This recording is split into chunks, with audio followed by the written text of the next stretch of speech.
Արտաքին քաղաքականության մեջ այս հարցը պետք է միշտ լինի։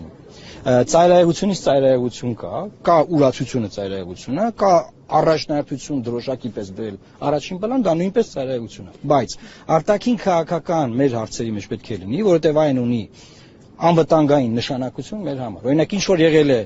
հայոց ցեղասպանության ժամանակ 111 տարի առաջ, ինչի մասին է եղել, որ հայերը չպետք է այստեղ ապրեն, մեր համար խնդիր են, հայերին պետք է կոտորել եւ կոտորում են։ Հետո գալիս է օրինակ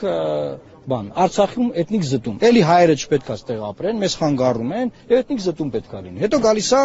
Միջանցքի խոսակցությունը, չէ՞, ինչի մասին է։ Մենք պետք է գնանք, բայց դուք այստեղ չպետք է կանգնեք։ Միջանցքի թեման ինչի մասն է։ Մենք պետք է գնանք, մեր բեռները տանենք, բերենք, չգիտեմ ինչ անենք, բայց ձեր սահմանապահը այստեղ չպետք է կանգնի։ Երբ որ դու միջազգային գործընկերներին, օրինակ,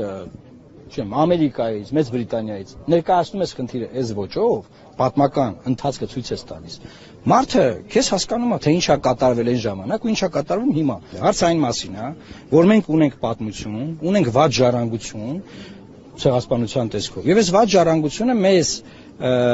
զգոն է պահում, որ մենք լինենք ուշադիր մեր հարևան երկրների հետ։ Մենք ով է պատերազմ ուզում Հայաստանում հարևան պետությունների հետ։ Մենք լինենք ուշադիր զգոն եւ անվտանգային երաշխիքներ ունենանք նրանց հետ հարաբերվելիս։ Սրա մասին է քննարկում։ Իրանք աղավաղում են, մանիպուլացնում են, բերում են մտցնում են մի դաշտ, որ այդ դաշտում անպայման պետք է մանիպուլյացիայի տեսքով սա օգտագործել եւ ունենք այն ինչ որ ունենք, այսինքն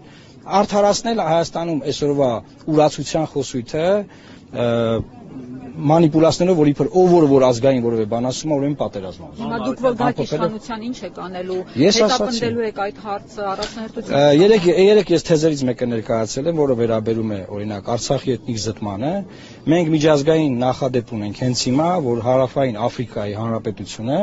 դիմել է Արտադրության միջազգային դատարան 23 թվականին Գազայում ցեղասպանության հարցով։ Այդ կոնվենցիայի մաս ենք նաև մենք։ Հայաստանի Հանրապետությունը ես լոբինգ եմ արել, որ Հայաստանի Հանրապետությունը պետք է այդ կոնվենցիային համաձայն նույնպես դիմի դատարան Արցախի էթնիկ զտման հարցով։ Սա ինչ կտա մեզ։ Սա գոնե այսօր, եթե մենք դարած լինենք 23-24 թվականին, գոնե այսօր Ադրբեջանը կվախենար օրինակ Արցախում մեր եկեղեցիների ոչնչացումից։ Ինչու, որովհետև դա նույնպես